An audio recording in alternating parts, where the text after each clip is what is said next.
Welcome back. We've now been joined with our guest, Public Affairs Analyst Suleiman Abdullahi, who joined us to analyze on all of the headlines we've read out to you today. You're welcome to the studio, sir. Thank you very much. Thanks for joining us. Yeah, it's a pleasure meeting you. All right, and be reminded that phone lines are now open for you to call in and make your contributions known.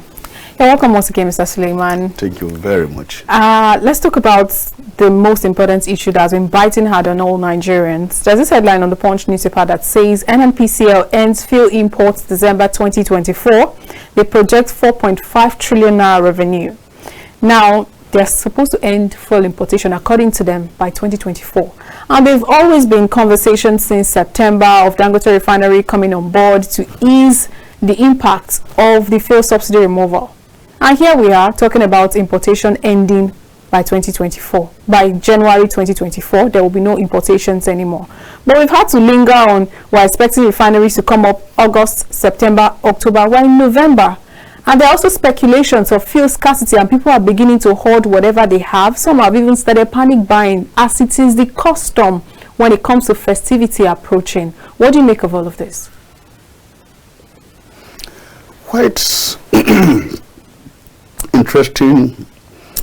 People fail to look at leadership style and leadership quality when we have a new government in place. First and foremost, the first pronouncement made by Mr. President Bola Ahmed Tinubu after his swearing in, he removed the subsidy. So, since the removal of subsidy, there are a lot of issues from experts within and outside this country, how best we can fix the oil industry right to the benefit of the citizens of Nigeria and for the benefit of the stakeholders and the professional in that area. So now if you look at it, January will end importation of fuel. That is to tell you, it's just like clicking an examination question before the examination time. Okay. That tells you that the president or the government have put in place measures, understand now, to make the product available within the local content. Exactly. If not, the government will have known quite all right the implication of stopping the importation of fuel within the shortest possible time. If that is not the case, then we are going into serious crisis that, look, will be beyond labor, NLC, the government itself, and the entire citizen of Nigeria, not just the workers. You understand now? So what we are saying, that look, from my own observation as a public analyst, if you look at the government, that shows they have very robust agreement between the government and Dangote Refinery.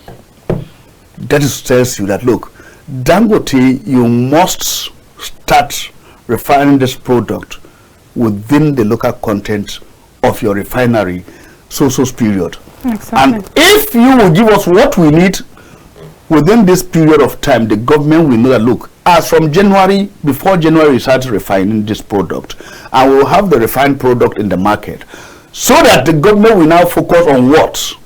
On its own refinery, how to bring them back on life. So if Dangote will take as what?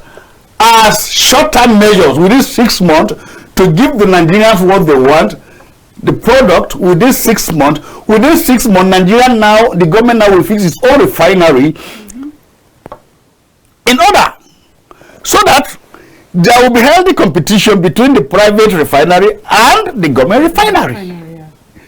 So we should be able to read along the side, along the line, what the government actually is planning. But after January, February, March, if they are not getting it right, we will also come on board and tell them, this is what is expected of you. You have failed in this direction. This policy is not a bad policy, but we have seen it that, look, it has been catapulted to the wrong direction and it's not yielding result. So it is not the policy that have problem, it is those that have to implement the policy that have implemented the policy wrongly.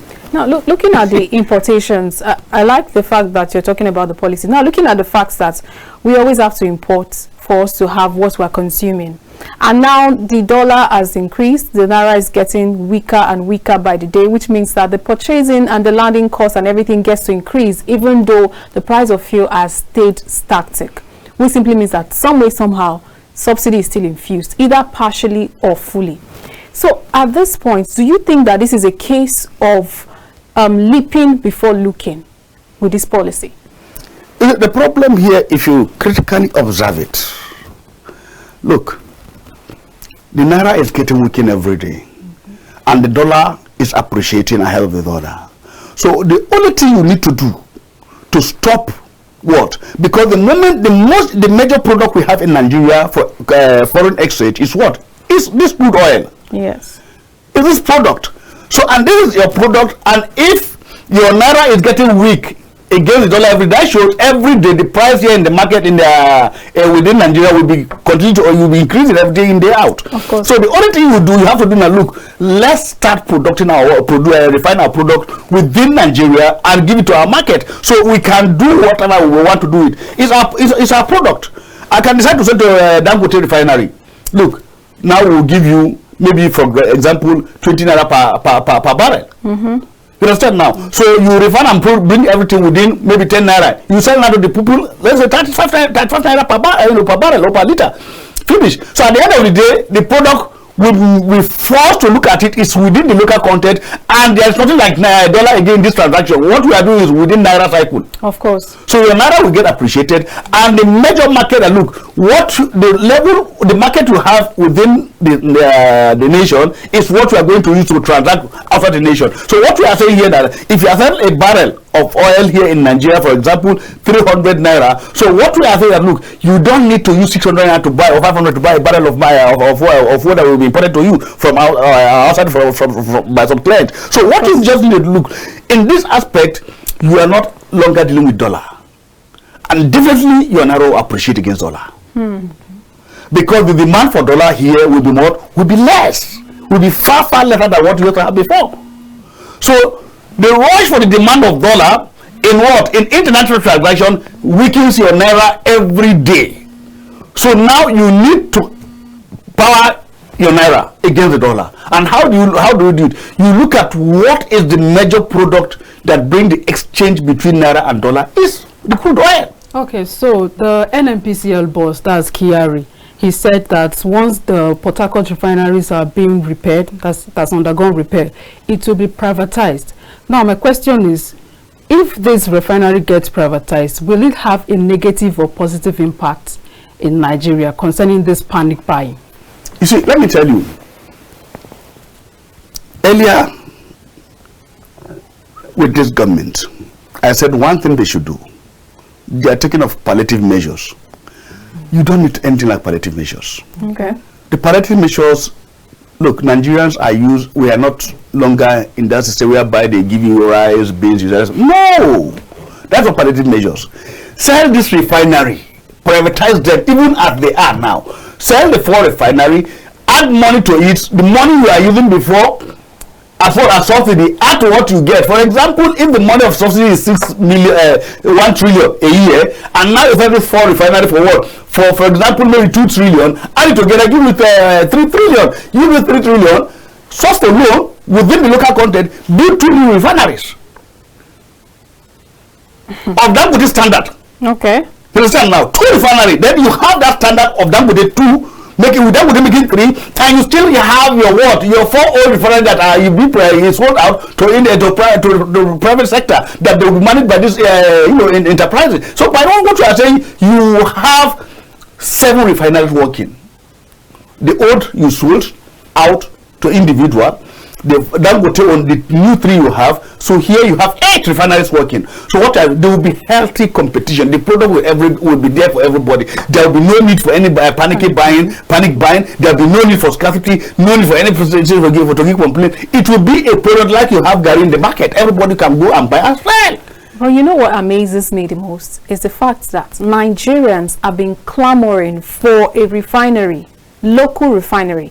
And the amazing part is that it's not with this administration, it's been ongoing. And there's been maintenance fees here and there for these refineries, but yet it looks like an unachievable cost. Why is that so? Look, when the corruption have eaten so much deep into what? Into every, let me say, every vein, all the veins of our system, body system. So the mechanical, biological, and chemical system of the whole nation will break down. This is corruption. The virus of corruption have eaten so much that, look, we are cancerous today as far as corruption is concerned. What maintenance are they talking about? Refinery is not working, you are maintaining it. Is it possible? How can we maintain it? Where do you get the maintenance cost from? You say no, you say you have taken away subsidy since from the regime of President Muhammad Buhari. You say you have removed subsidy. Then we had then you say came back to that we have some claims that we are paying subsidy. How did they come about? Then all the route we have in what? In transporting crude oil from one point to the other, and they have been exported out illegally. How did they take place? Who are the experts that have constructed those pipelines from one point to the other? And who are the shipping companies that are moving this crude oil from Nigeria to the other part of the world? So we have this record that had they been executed? Have they been prosecuted? It's obvious heads never roll in Nigeria. So if this is the case, that shows the problem of Nigeria is not the followers, it's also the leaders. We have wrong government that have refused, that are irresponsible government to take the rightful decision at what? At the right time to make correction, and let's have the record straight, and let's have a clean nation. So the moment we are talking about all this refinery that we have been maintenance costs, what we call it, what do you call it, subsidies here and there, it's look, it's just a game between Tommy and Jerry. You understand now? Of course. They knew quite all right what they are doing. They are aware of the system. Look, let me tell you, the moment you cage the ordinary man and you leave him within the cycle of 4 years election, and you have some stipends to give him to buy his PVCs and go around, you make whatever you make and make the RNG between the north, south, east, and the political elites remains there, then what are we saying? It will still remain what we have today. Absolutely. Until we get through democracy, where the voice of the people matters a lot, why it determines who gets there and who stays there. So until even the followers, the masses, understand that, look, we don't need to sell our conscience. We must be alive for us to determine what our futures look like. So what are we saying here is that, look, our leaders living to the taste of our expectation in the 21st century. What are we saying? 20 years ago, still on NNPC, we have refinery built on ships that can give you over 500,000 liters a day. Bring those refinery on ship, 2-3 of them, they will give you 1.5 liters of fuel on daily basis. They will refine it for you. Then are we consuming up to 1.5 million liters a day in Nigeria? If the answer is no, if the answer is yes, get more of those ships. Can't we buy those ships? Let Nigerians go and buy those ships, bring them inside, and let them be refined for the product for us. We will know that, look, whatever gain they make out of it, it will still come back to our market because they are Nigerians. Now you are taking your naira, convert your naira to dollars, go to the foreign country, refine the product, and brought it and bring it back. The transporters, the ship that move this product from Nigeria, crude oil from Nigeria to other countries to refine and bring it back, they are not Nigerians. Most of them are Nigerians. Nigerians are only what? Consultant to these people. And their consultation fee is not more than 10% or 5%.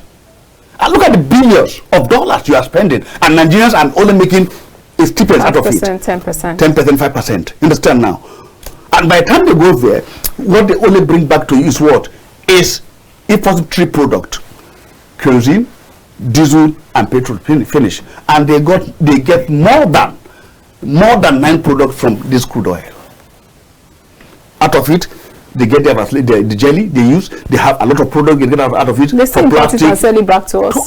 So you see, our mentality is just like when the Europeans come to Africa, get our cocoa, take it back there, do this Nescafe and bring your bag to you in a very expensive way. Chocolate and the chocolate and other things, and you start buying and you're bites. celebrating it when you are doing your birthday. And this is what is being produced at the back in your bag at your backyard. And what are we saying? So have we the issue I'm still telling you today, the issue of colonial master is not our problem. Absolutely. The issue of what of our of our European being all the Europeanized or imperialism is not the content of our problem. Our issue today is we Nigerians. We are educated enough. We have the intellectual stuff.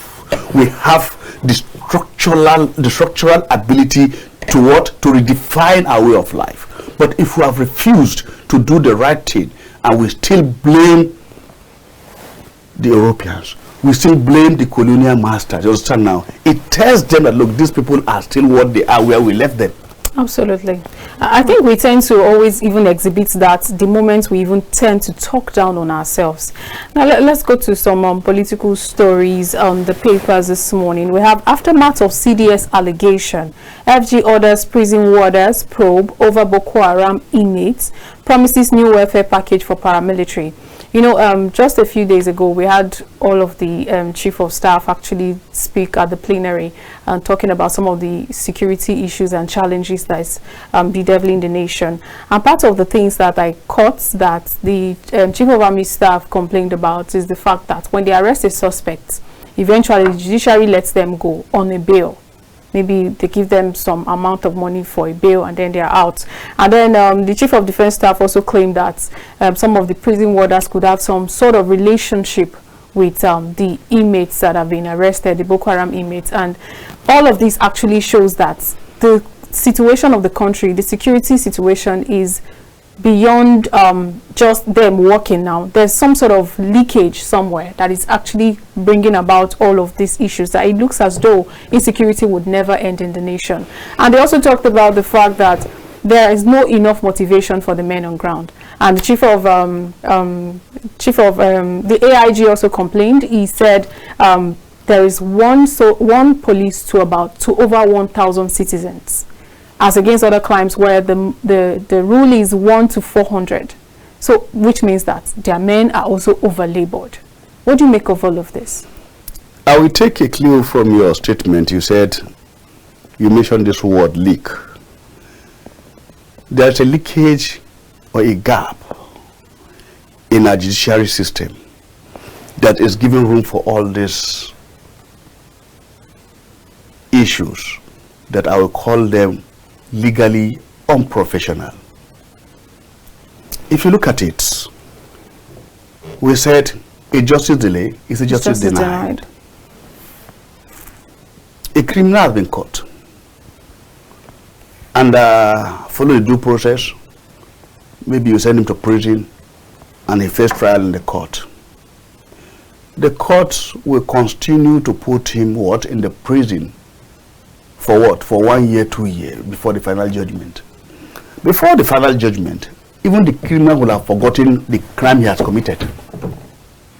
He will have become part of what? Of the prison warder. Warders there. He has become part of the staff, because by the time a particular criminal spent 1-2 years still on trial without justifying why he has been there, emotionally he thought that, look, I think what I have done is right. They couldn't, up to now there's no justice for me. So I can say, if I have done more than this, it will still be like this. So one, it gives the criminal that confidence. Number two, the prison staffs tells that, look, this guy is either innocent or not liable to the crime he's been accused of. Because if this justice process is being delayed for more than expected, then what are we saying? How can we justify it, the position of this criminal in the prison? First and foremost, give a judgment. Pass this a judgment. It's a social justice within the span of what? Of 1 week, 2 weeks, 3 weeks. If you are going to hang him, hang him. You understand now? Absolutely. So you should have to lay a precedent whereby people should learn from it. From the beginning of the story, before you said the guy is being convicted, that the case has been judged by the court, people have already started forgotten about the issue completely. It's out of people's mind. So I think that look, the guy has gotten away with it. So everybody can go back into drag and maybe he try his luck. They will tell you something about luck. And you know, we still believe in these all the local fetish things, and maybe it didn't work for me, maybe it will work for you. Maybe you didn't get the right person to give the right charm. That is why it doesn't work for him. So in this part of the country, of the world, look, our judicial system must be overhauled completely. Must be overhauled. We must look at it. Our system, even when we said it, look, not on the criminal aspect of criminal justice. We look at what? The civil justice. How do you attend to it? There are issues, marital issues, that women are perpetually being attacked, emotionally attacked, physically, psychologically attacked. Then this court will not give the right judgment at the right time. Even when you see emotional feeling from the citizen, you understand now? Also, so what we are saying here is that, look, justice must be done within the immediate time of when the crime is being committed, so that the criminal will feel the impact of what? Of the judicial system, the law itself. So that there will be no room for the police to take advantage of it. Because if I have to buy you a food of 100 naira and I get it for 1,000 and you pay me, I go home with maybe 900 naira. Okay. I would like you to remain there. Business. Yeah. It's a business as usual. So I going to get 900 naira every day. So to understand is 9,000 naira. By the time I have 9,000 or 10,000, 40,000 naira to my salary, I know what it means to me. And maybe I can sneak you anything you need and get paid extra. Absolutely.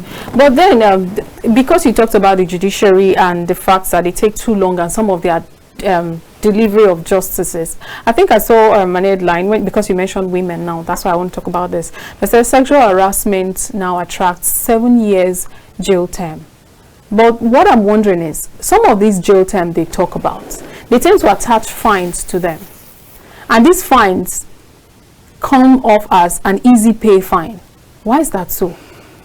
You see, when you brought this issue out, very interesting issue. We are Africans, we're not Europeans, we're not Americans, we're not Asians. We have our cultural, African tradition way of life, of whereby even without this constitution, our tradition respects women, expect the man to look at the woman as a king. Let me tell you, if you don't know today, let me tell you. Do you know in any traditional institution, women control the power, the mysteries of the royal fathers. You understand now? So when it comes to really issues that have to do with sitting in the grassroots, it all goes back to the women. And that is why you don't play with the women. Go to the Alhassan palace, Oba's palace. There are women you don't joke with in the palace. And there are women that will talk to the Oba, don't go out, and you will not go out. True. This is an African tradition. So now we have come to what? To the era we are thinking modernity, we have free to life, we have everything we can do. The women have lost their values. That is why even the system, the judicial system will not respect the women. In the first place, before we talk about sexual harassment, sexual molestation, you understand, raping and all this, then how have the women positioned themselves in the society? You can't walk half naked. Let the men also start walking naked and let's see. We will live in a banana republic, a jungle, whereby we have no respect for privacy. You understand now? We have no respect for gender feelings. Of course, I'm the masculine gender. Whatever it is at this aspect we are talking of, respecting was the feminine gender. But you cannot tell me you have molested me psychologically by exposing yourself. You understand now? And if I react emotionally, based on your psychological. But you don't know. But let me tell you, let me understand now. Okay. But what is the position of the woman? You understand now? Okay. If a man caught having illegal relationship with somebody's wife, you understand now, it's a criminal offense. Number one.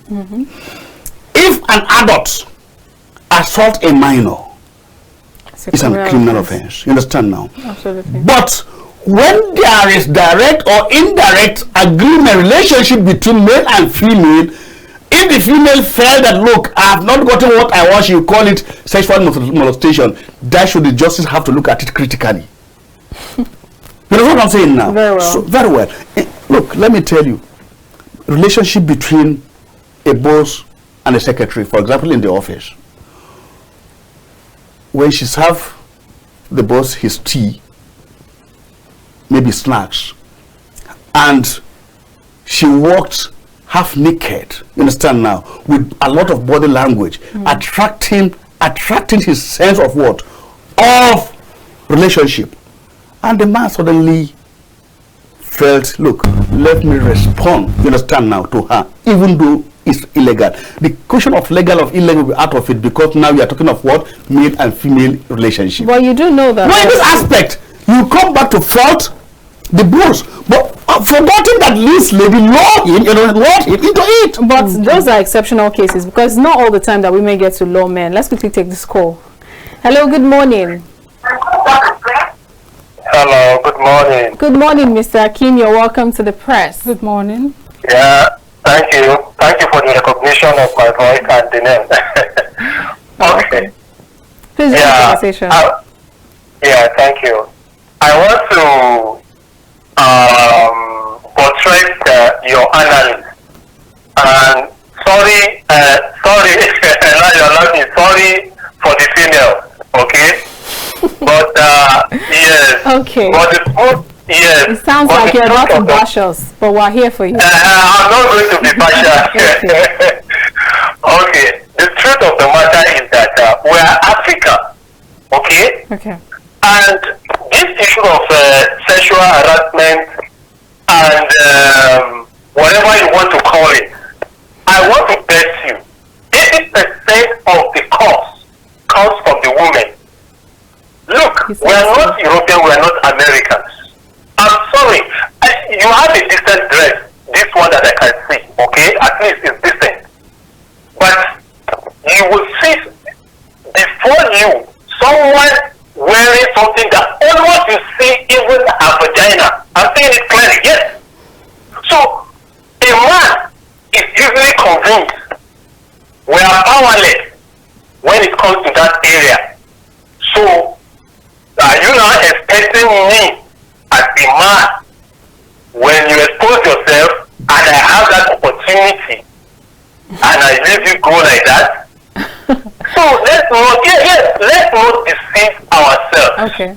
Even before our religion, whether Christianity or Islam, our culture taught us better on how to dress. So we should forget about all this Western way of life. Not everything we are going to copy from there. How many did they copy from us? All right. Now look at it. Lastly, look at it. Our National Assembly must be very careful issue of this, what do you call it, gayism or whatever that they want it to be approved, so that everybody can.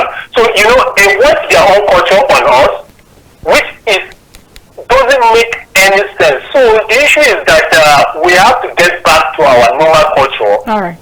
Right from if you don't want your child to be sexually harassed or whatever, train her, culture her. If you don't want to be harassed by women, if you dress properly like a respected person, then you'll be respected, whether in office or whatever. All right. So it's a very long topic. Let me cut it short there. I was going to say that, so thank you very much. God bless God bless you, but don't be offended. No, it's fine, it's fine, no problem. Yes, even men, they have their own. That's why you can always call it and express yourself. Thank you. It's absolutely fine. Thank you so much. Honestly, I know that we cannot finish the issue of men and women, so I think we should move on to other stories, because you are way too resourceful for us to remain there. So let's move away from the judicial matters now and talk about politics.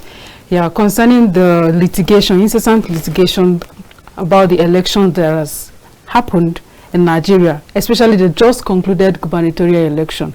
Now, the story here reads, NNPP wants justice proved over verdicts.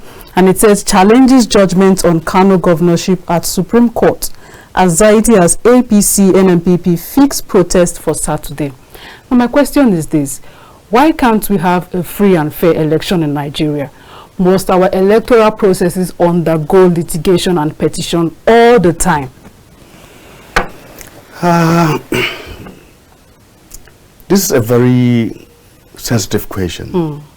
Matter that we need to be critical in our examining them, and our reaction must be out of selfish interest. Of course, without emotions. Without emotions. Devoid of what? Of political affiliation. If you want to practice democracy from A to Z. If you want to practice democracy, just forget about democracy. We in Nigeria have failed to respect the tenet of democracy. It's a game between parties, and surely one party must win and the other must lose. Okay. So, what makes you responsible party leader and opposition is for you to accept defeat. Good, accept defeat. Let me tell you, what keep democracy going in America today is what? Is the sense of belonging that whoever's won the election. He must be respected. If not, I'm telling you, Obama would have been the president of America. Absolutely. That's true. And go and check. Since the advent of democracy in America, it has been within two-party system. Democrat and Republicans. Republicans. So now, we have more than multiple parties. About 18 of them. Multiple parties. You understand now? And they are still existing. But it is a show between the Democrat and the Republicans. So what are we saying here is that, look, they have this sense of belonging. They have this sense of oneness. And they believe what? In the tenet of what? To respect everything that have to do with democracy. If you have won, I have to congratulate you. That's true. And let it go. If I felt bad about the process, is that, look, let me look at it holistically so that my party will prepare against the next 4 coming years. You prepare, use that 4 years to prepare yourself. And you look at the administrative system of this party that have been in power so that you can have something better, edge ahead of them if the power comes to your hand. So, look, let me tell you, we are not progressive in our democratic practice here in Nigeria. We fail to be responsible democratically. Both the parties and both the institutions. The money you use in hiring all these hands, pestering the judiciary, tribunal, making them to look irresponsible. Exactly. This is the last hope of the ordinary man in Nigeria. Making the judiciary to look irresponsible by the politicians. It's just for one statement: accept victory. Good and fine. Congratulations and accept the victory. Good or bad. You look at it wherever you feel that, look, the system have problem, you identify them, package it as a write-up, send it to that institution, let them amend it. Follow it up with all sorts of responsibility. Okay. This is how you bring reform into nations. This is how you have development in nations. Development is just from the institution, just not from the universities, not from the professors, not from the doctors. No! Okay, we've been informed that we have 2 minutes more, and I want you to comment on what's happening in Kano State at the moment. The Kano issue is a look. Bounce back to what I'm telling you. Look, sacrifice have to be made for you to have a peace. If you don't make sacrifice, we will always be at war, loggerhead with one another, within our family, institutions, within the government cycle. One, APC should learn to make a sacrifice. It's just 4 years. APC is the government in power at the federal. Of course. It has all the parastatals, all what it takes to understand now to arrange the system and come back to Kano State in the next 4 years. Don't forget about it. Allow this guy to go. For what? The principle of justice is what and the values of justice is for the sake of humanity. If the humanity will be at the receiving end, then there is no justice and no principle of justice and no value for justice. So what I'm saying here, and democracy is for the people and for the people, if it will go back and hunting the people, not in their own interest, that there's no democracy. Right. So let's allow it live. Go. 4 years is not too far. 6 years gone. So they only have what? 3.5 years. What are we saying? So let the system go. Allow NNPC in the interest of the mass, in the interest of the nation, in the interest of the state. Let them go like that. And whatever it is, let them sit down and have a roundtable discussion. And the government will end in the next 4 years. And we'll come back with another system of election. So NNPC can now prove what? Their ground in Kano State in the next election. All right. Thank you very much, Suleiman Abdullahi, Public Affairs Analyst. We really appreciate you for your time today. I already said it earlier that the time will never be enough to have this conversation. Thank you very much. Thank you so much. Yeah. All right, viewers, that's all the cuttings on today's show. We'll see you again next week. I am Olamide Alhassan. Stay safe. Till we come your way again, I remain confident, Reuben.